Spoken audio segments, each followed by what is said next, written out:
Alright guys, so I'm here in Shagluck, Alaska, hanging out with Chevie Roach, who some of you might know from the show Life Below Zero. Chevie is just getting into traditional archery and bow hunting, so we're going to spend some time in the bush and see if we can't get close enough to get him a shot at one of these giant bull moose.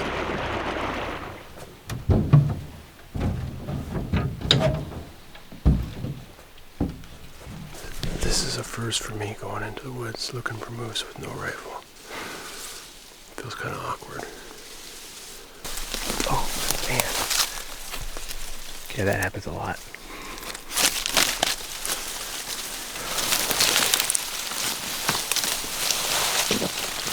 It's all high bush cranberry.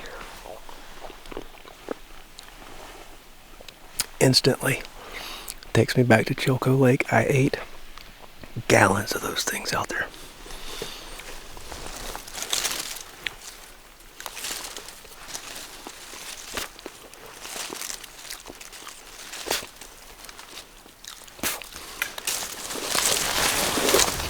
Supposed to be moose hunting.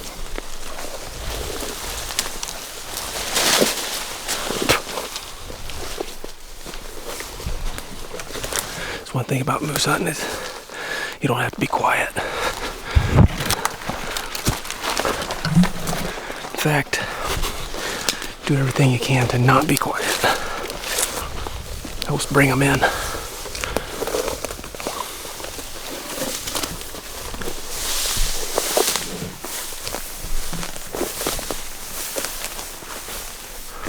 This plan, man. Just checking it out, looking. You know, you always walk out into these big little openings and stuff, and you just expect a bull moose to be standing right there. And they very rarely are. Just kind of let stuff quiet down a little bit after walking through the woods. Call a few times, listen, and see if you get anything talking back to you. Just waiting for that one that wants to come fight, and that's the one that we want to bring in close. We gotta find him. So it's a lot of country.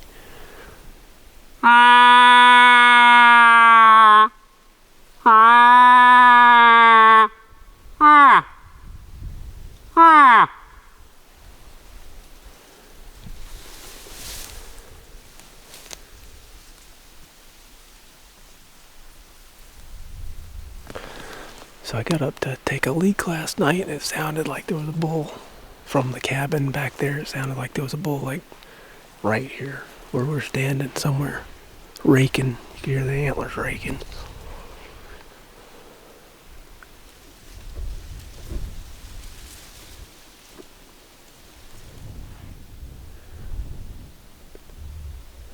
I thought I heard a big grunt. Ooh. Over there. It doesn't matter how long you've done this. Your nerves get a little nerve, and you could almost make yourself hear stuff. I don't care how long you've been doing it, it's just like you're wanting to hear stuff so bad.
Just caught a wind. Yeah, we just did. Just right there, right outside of range. He's probably about 45 yards, I'd say. And maybe he'll try to come back in through the brush here. I'll give him a second just to see how curious he is.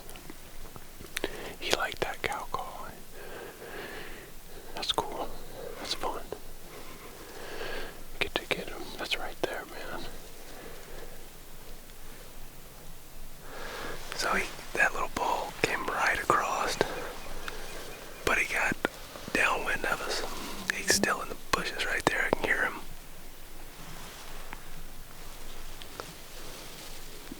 Chevy's first bow hunting excursion. Calls to the bull. I got to notch an arrow. That was step one. Put an arrow on a string. Good stuff. Well, we got a little bit of daylight. Let's jump in that boat and cruise around that slough and look in the backside of where we seen those cows and calves off the tree fort yesterday. This might have been our culprit for making noise. And Last night. yeah, maybe. I thought there might have been one more bull over there, but he hasn't come out. So I think that was our guy making noise, and he's just a little bit small. We'll let him get bigger and move on to another place. But at least we got to see him. That was super cool. Yeah.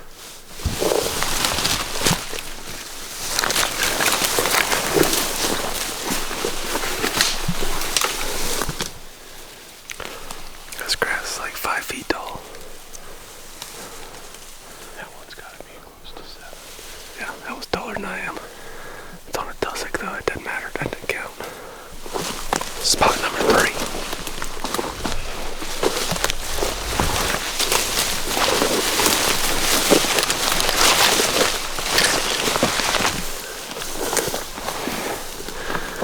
So it's almost 10 p.m.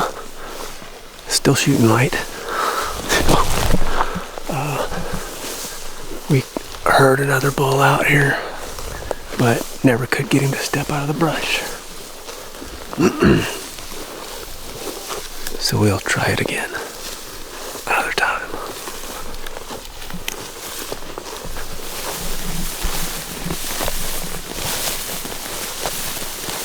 You got a pretty damn fine front yard here. Backyard. Yeah, oh, it's great. You really got to start, when you think about pulling them into 10 or 15 yards, you really got to start thinking about how you set up. Yeah, you could tell that. I could tell right away that moose was looking for another moose. Yeah, oh yeah. He's right there. He's like, "Where you at? Yeah. I don't see you."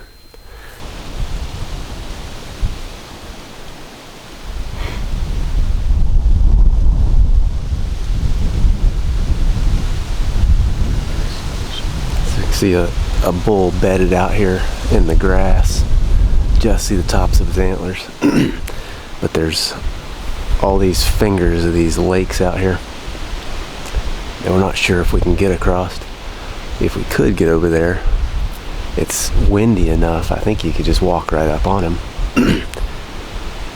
So we are going to head out here and just kind of look at the situation for crossing this water, see if we can get across there without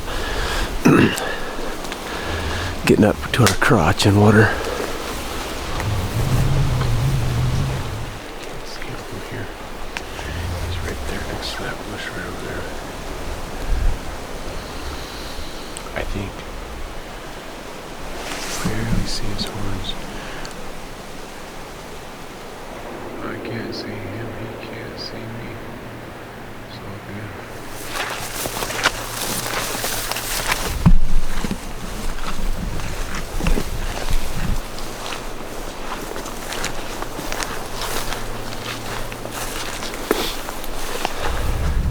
So this is the only pair of boots that I have with me out here, and if I get them wet they're going to take forever to dry out, so I'm just going to have to take them off, take my pants off and wade across this thing. Gotta be dedicated.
probably within 150 yards of this bull, and he is still bedded down. Got a good wind. Now Chevy's just got to get within about 15 yards of him.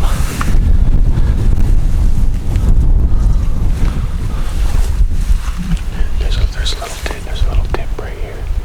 And I think he's right on the other side of that rise. On the other side of that brush, there's one more big clump of brush. He's sitting just on this side of it. Kind of looks like that. It should be right there by that bush right there, shouldn't it? Yeah, right. All on that one right there, you think? I think so. Oh, this one right there. I think he's just on our side of it. Yeah.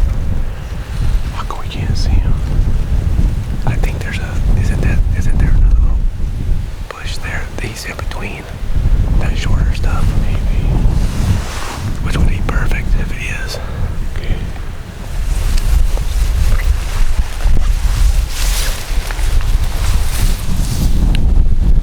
So this bull is bedded. We're 100 yards from him now.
Close enough. Oh, we were in 15 yards, 18 yards maybe of that bull when he stood up.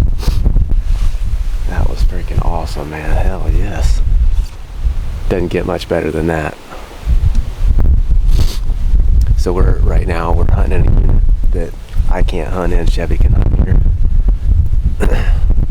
So we're giving Chevy some experience with the stick bow. A lot of them are learning experience. Look how deep that water is out there. Yeah, he's like, what is he? To his withers, 6.5? Yeah. Yeah. That's exciting. I was hyped. I was just, all the things that go through your head, like, until you're really there, and you told me this. It's like, that's a big animal, dude, with a lot of pointy shit on his head, you know? And I was thinking I could get a little closer, and I was thinking, I don't really want to get much closer to that thing. I mean, that's a big animal, man. Yeah. It's a whole different ball game than 50, 60, 100 yards. I mean, yeah, you're on it, you know? So, when's the last time you felt that moose hunting? What you just felt? Probably when my daughter shot her first moose. I felt that for her. Pretty darn excited when my kids get on an animal and have success. That's kind of the same type of feeling as that is. But not me personally. You know, I haven't felt that in a long time.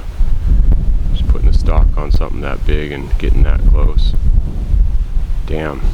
And you just relive it over and over and over. You know, it's just like sports or anything else. It's just coulda, shoulda, woulda. Yeah. And then you got to just go out and do it again. That's the fun part. That's what I'm like about it, is to go out and do it again stuff. You know, it's not just work. It's yeah. So, you know, we first saw that bull from probably, I don't know, 300 yards away, and he's across all this lakes and freaking water and grass and all this crap, and you know, you could look at that situation and think about all the crap that you got to go through to get to that bull. And it's going to be cold and it's going to be wet and miserable and blah blah blah, and you'll talk yourself out of it. It's never going to work, blah blah, whatever. And then you miss out on stuff like that. You know, if you don't think about all that crap, if you just go, see something like that, just go for it. That's when you have awesome experiences. You gotta be willing to accept a little bit of pain, and then sometimes you get rewarded for it. Not always. Sometimes it's just pain, but sometimes you get rewarded.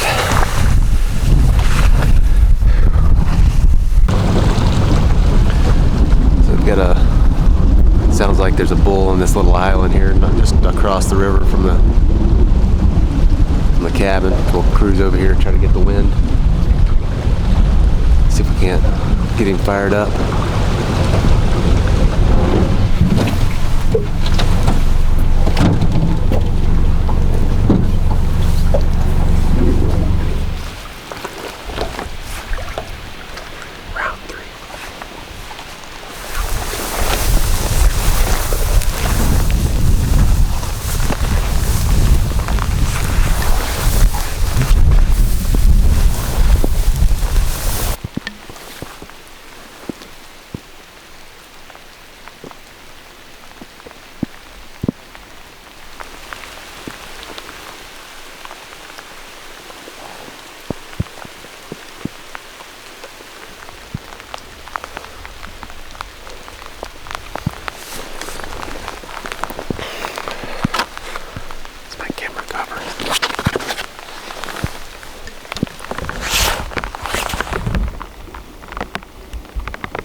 Nice little smoking.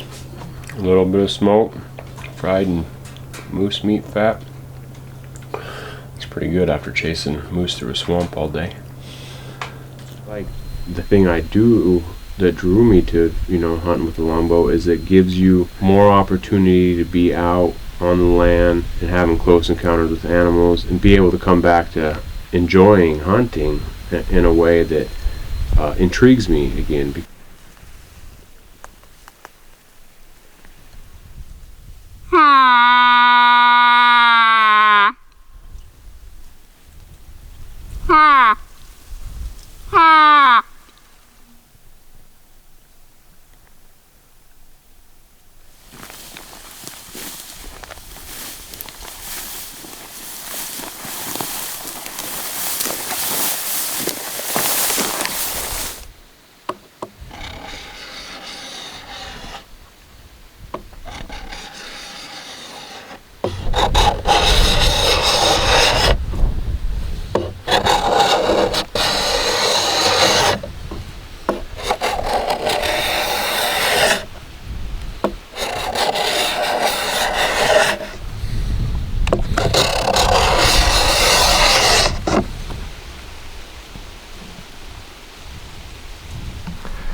So we're sitting here working on a bow.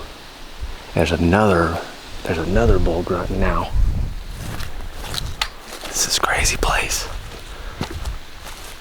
Catch a pike 1 minute, work on a bow, have a freaking giant bull moose in your lap the next.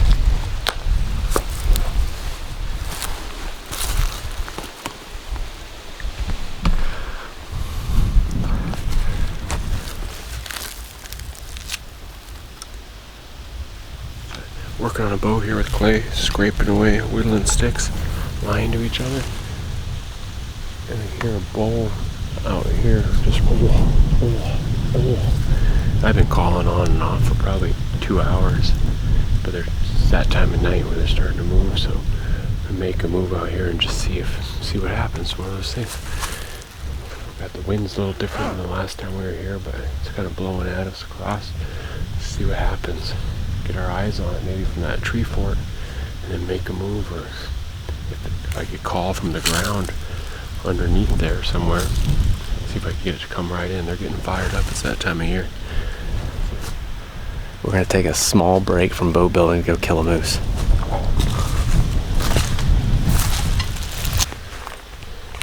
It's down to 12 hours. Clay's on his way out to his next big adventure. Got a lot of pressure under me right now.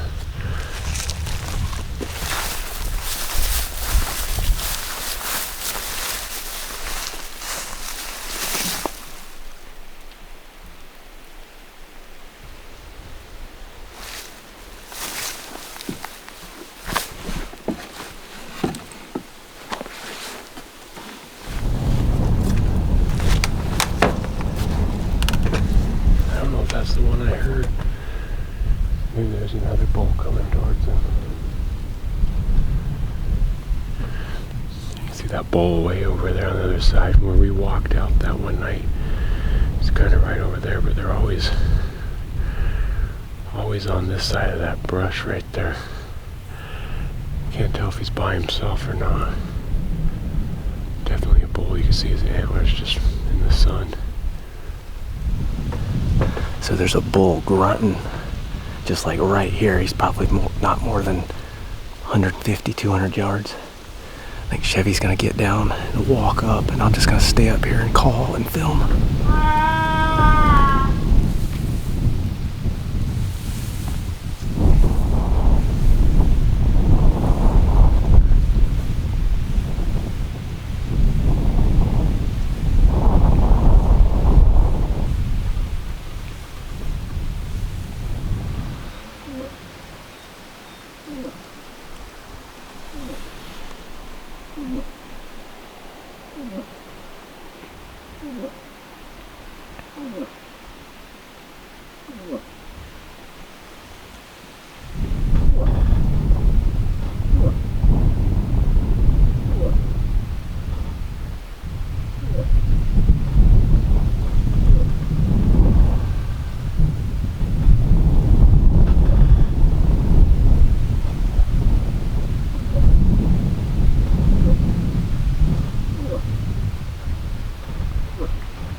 Was flipping intense, man. That bull was right on top of him. I bet he wasn't more than 15 yards.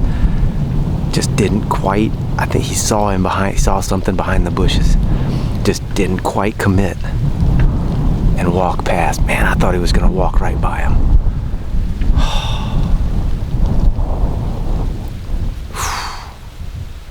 That's pretty cool.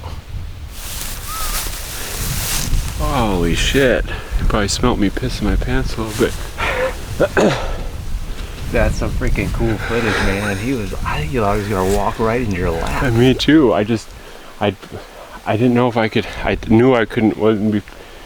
I couldn't just step out and pull the trigger on because he would turn too fast. He saw you or something. He must have seen you just behind the bush because he locked up. He started looking. Could you tell him looking at you? Yeah, I could tell he was looking at me. Yeah, I thought he was gonna come right by you. That was a good one. Oh, that was upper 60s, mid 60s anyway, 65. He had 4 brow tines on one. Damn, that's a big moose. We were right there, man. Son of a gun, that was he just needed to take 1 more step, 2 more steps. Yep. So close.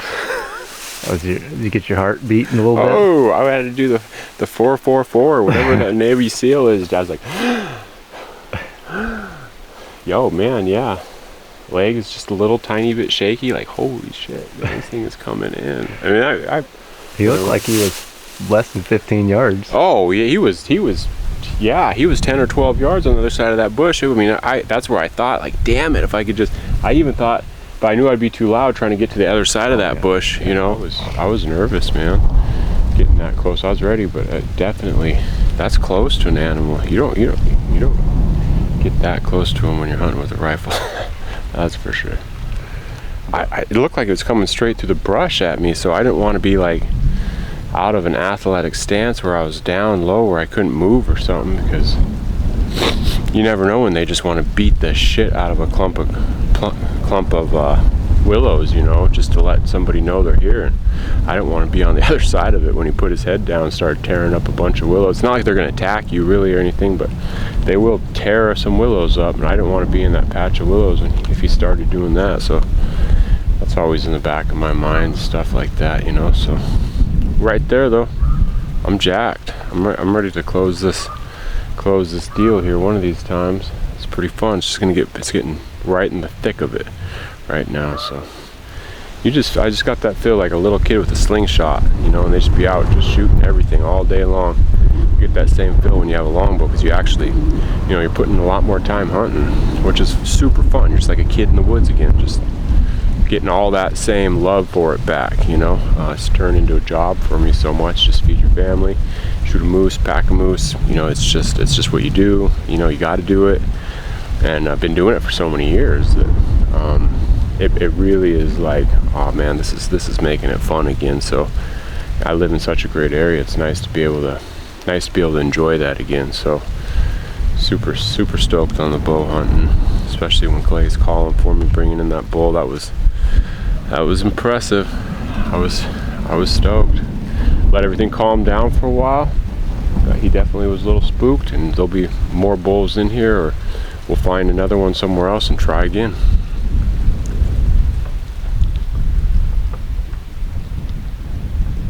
Alright, back to bow building.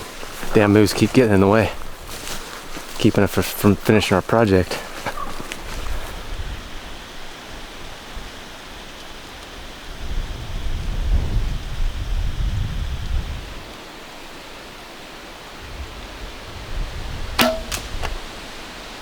There you go, made your first bow. Sweet. Whoa!